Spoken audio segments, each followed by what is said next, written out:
ನಮಸ್ಕಾರ ಸ್ನೇಹಿತರೆ, ನಾನು ನಿಮ್ಮ ಪ್ರೀತಿಯ ರಾಜಧಾನಿ ಶ್ರೀನಿವಾಸ. ನೀವು ನೋಡ್ತಾ ಇದ್ದೀರಿ ರಾಜಧಾನಿ ಟಿವಿ. ರಾಜಧಾನಿ ಟಿವಿಗೆ ನಿಮಗೆಲ್ಲರಿಗೂ ಸ್ವಾಗತ.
ಕುತಂತ್ರ ನಡೆಸಿದ ಕಿಡಿಗೇಡಿಗಳಿಗೆ ಡಿಸಿಎಂ ಹುದ್ದೆಯನ್ನು ಸಮೀರ್ ಅಹಮದ್ ಖಾನ್ ನೀಡಲೇಬೇಕು,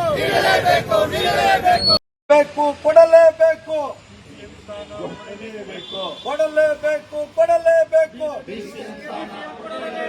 ಬಿಜೆಡ್ ಸಮೀರ್ ಅಹಮದ್ಗೆ ಕೊಡಲೇಬೇಕು.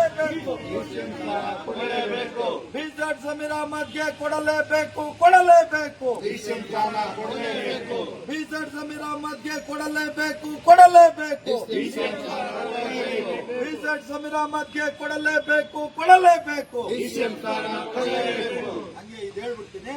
ನಾವು 10ನೇ ತಾರೀಕು ಯಾರ್ಯಾರು ಅವ್ರ ಅಭಿಮಾನಿಗಳಿದ್ದೀರಿ, ಬಿಜೆಡ್ ಸಮೀರ್ ಅಹಮದ್ ಅವರ ಅಭಿಮಾನಿಗಳಿದ್ದೀರಿ, ಯಾರ್ಯಾರು ಪಕ್ಷಾತೀತವಾಗಿ ಅವ್ರನ್ನ ಪ್ರೀತಿಸುವಂತವ್ರಿದ್ದೀರಿ, ಅವ್ರ ಸಹಾಯ ತಗೊಂಡಿದ್ದೀರಿ, ಅವರ ಸಹಾಯ ಪಡೆದಿದ್ದೀರಿ, ನಾವೆಲ್ಲರೂ ಕೂಡ 10ನೇ ತಾರೀಕು ಬೆಳಿಗ್ಗೆ 10 ಗಂಟೆಗೆ ಸಿದ್ದರಾಮಯ್ಯ ಅವ್ರ ಮನೆ ಹತ್ರ ತಾವೆಲ್ಲರೂ ಕೂಡ ಬರಬೇಕು.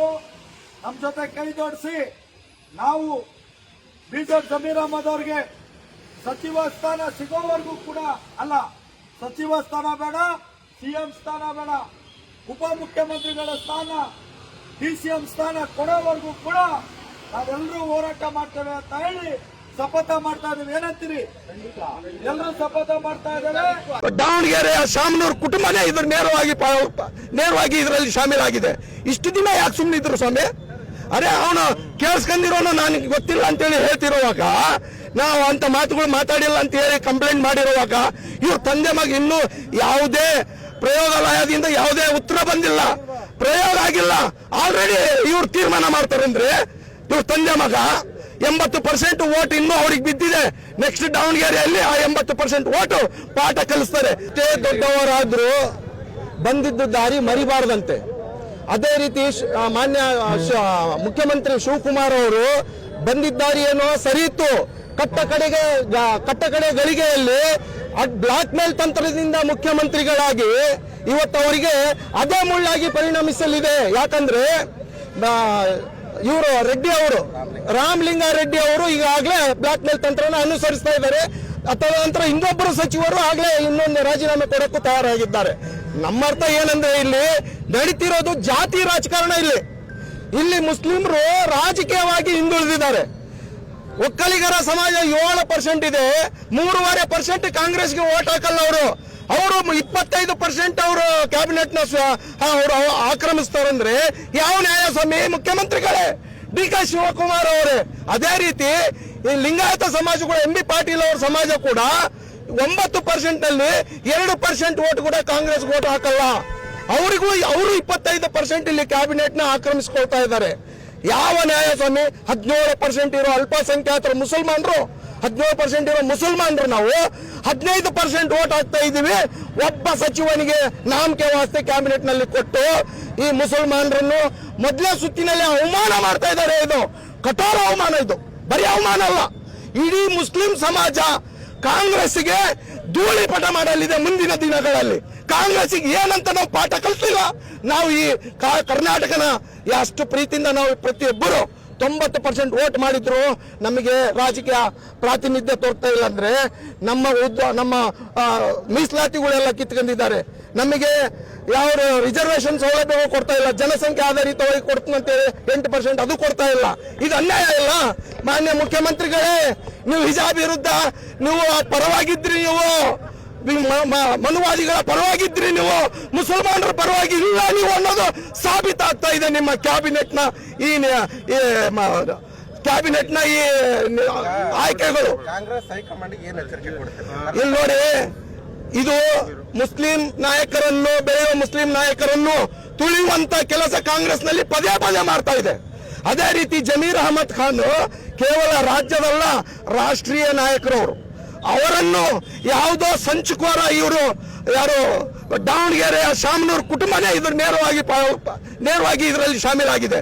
ಇಷ್ಟು ದಿನ ಯಾಕೆ ಸುಮ್ಮನಿದ್ರು ಸ್ವಾಮಿ? ಅರೆ ಅವನು ಕೇಳಿಸ್ಕೊಂಡಿರೋನು ನನಗೆ ಗೊತ್ತಿಲ್ಲ ಅಂತೇಳಿ ಹೇಳ್ತಿರುವಾಗ, ನಾವು ಅಂತ ಮಾತುಗಳು ಮಾತಾಡಿಲ್ಲ ಅಂತ ಹೇಳಿ ಕಂಪ್ಲೇಂಟ್ ಮಾಡಿರುವಾಗ, ಇವ್ರ ತಂದೆ ಮಗ ಇನ್ನೂ ಯಾವುದೇ ಪ್ರಯೋಗಾಲಯದಿಂದ ಯಾವುದೇ ಉತ್ತರ ಬಂದಿಲ್ಲ, ಪ್ರಯೋಗ ಆಗಿಲ್ಲ. ಆಲ್ರೆಡಿ ಇವ್ರು ತೀರ್ಮಾನ ಮಾಡ್ತಾರಂದ್ರೆ ಇವ್ರ ತಂದೆ ಮಗ 80% ವೋಟ್ ಇನ್ನೂ ಅವ್ರಿಗೆ ಬಿದ್ದಿದೆ. ನೆಕ್ಸ್ಟ್ ದಾವಣಗೆರೆಯಲ್ಲಿ ಆ 80% ವೋಟು ಪಾಠ ಕಲಿಸ್ತಾರೆ. ಅವ್ರ ಕುಟುಂಬ ರಾಜಕಾರಣ ಸರ್ವನಾಶ ಆಗಲಿದೆ.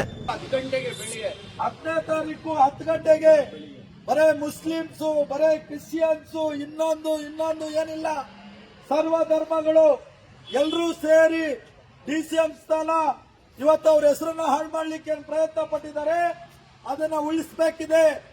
ಜಮೀರ್ ಅಹಮದ್ ಅವರು ಸಾಕಷ್ಟು ಜನರಿಗೆ ಸಹಾಯ ಮಾಡೋರಿದ್ದಾರೆ. ಅವರು ಇರಬೇಕು ರಾಜಕೀಯದಲ್ಲಿ. ಅವರು ಅಂದ್ರೆ ಅಳಿಸೋಗ್ಬಾರ್ದು. ಅವ್ರನ್ನ ಅಳಿಸೋಗುವಂತ ಕೆಲಸ ಕಾಂಗ್ರೆಸ್ ಅವ್ರು ಮಾಡ್ತಾ ಇದ್ದಾರೆ. ಅದನ್ನ ನಾವು ಬಿಡೋದಿಲ್ಲ. ಯಾವುದೇ ಕಾರಣಕ್ಕೂ ಶಪಥ ಮಾಡ್ತಾ ಇದ್ದೇವೆ. ಡಿಸರ್ಟ್ ಜಮೀರ್ ಅಹಮದ್ ಖಾನ್ ಬರೇ ಕರ್ನಾಟಕದ ರಾಜ್ಯದ ವ್ಯಕ್ತಿ ಅಲ್ಲ, ಇಡೀ ದೇಶದ ವ್ಯಕ್ತಿ. ನೀವು ಕೇಳಲಿಕ್ಕೆ ಹೋಗಿ ಬಿಜೆಟ್ ಅಂತಾರೆ, ಡೆಲ್ಲಿಗೆ ಹೋಗಿ, ಇನ್ನೊಂದ್ ಕಡೆ ಹೋಗಿ, ತಮಿಳುನಾಡಿಗೆ ಹೋಗಿ. ಇವತ್ತು ಬರೇ ಮುಸ್ಲಿಮ್ಸ್ ನಾಯಕ ಅಲ್ಲ, ಇಡೀ ಎಲ್ಲರ ನಾಯಕ. ಜೈ ಭೀಮ್ ಅಂತಾರೆ. ಜೈ ಭೀಮ್ ಅಂದ್ರೆ ಅರ್ಥ ಐಯಿಂದ ಎಲ್ಲಾರನ್ನು ಒಗ್ಗೂಡಿಸುವಂತ ಅರ್ಥ. ಅಂದ್ರೆ ಅಂಬೇಡ್ಕರ್ನ ಪೂಜಿಸುವಂತವ್ರಿಗೆ ಮೋಸ ಆಗ್ಬಾರ್ದು, ಅವ್ರನ್ನ ಅಳ್ಸಾಕುವಂತ ಕೆಲಸ ಆಗ್ಬಾರ್ದು. ಜೈ ಭೀಮ್, ಜೈ ಭೀಮ್, ಜೈ ಭೀಮ್, ಜೈ ಭೀಮ್. ಜಮೀರ್ ಅಹಮದ್ಗೆ, ಜಮೀರ್ ಅಹಮದ್ಗೆ. ಆಮೇಲೆ ಇನ್ನೊಂದು ಮಾತು ಹೇಳ್ತೇವೆ, ನಾವ್ಯಾರು ಕೂಡ ಬಿಜೆಟ್ ಅಭಿಮಾನಿಗಳಲ್ಲ. ಆದ್ರೆ ಅವ್ರ ಕೆಲಸ ನೋಡಿ ನಾವು ಮೆಚ್ಕೊಂಡಿದೀವಿ, ಅವ್ರ ಸಹಾಯ ನೋಡಿ ಮೆಚ್ಕೊಂಡಿದೀವಿ. ಅವರೊಬ್ರು ನಾಯಕ ಉಳಿಬೇಕು ಅಂತ ತೀರ್ಮಾನ ಮಾಡಿದೀವಿ. ಹೋರಾಟದಲ್ಲಿ ನಮ್ಮ ವಿರೋಧ ಇದೆ, ಹೋರಾಟ ನಾವು ಮಾಡ್ತೇವೆ, ಅವ್ರಿಗೆ ನ್ಯಾಯ ಕೇಳ್ತೇವೆ. ಅದು ನಮ್ಮ ಬೇರೆ ವಿಚಾರ. ಅದು ಆದ್ರೆ ನಮಗೆ ನಮ್ಮ ಕ್ಷೇತ್ರ ಹಾಳಾಗಬಾರ್ದು, ನಮ್ಮ ಕ್ಷೇತ್ರ ಕುಂಠಿತ ಆಗಬಾರ್ದು. ನಮ್ಮ ಕ್ಷೇತ್ರ ಅಭಿವೃದ್ಧಿ ಆಗಬೇಕು. ನಮಗೆ ಡಿಸಿಎಂ ಸ್ಥಾನ ಬೇಕು, ಸಿಎಂ ಸ್ಥಾನ ಇತ್ತು ಯಾರು SM ಕೃಷ್ಣ ಅವರು.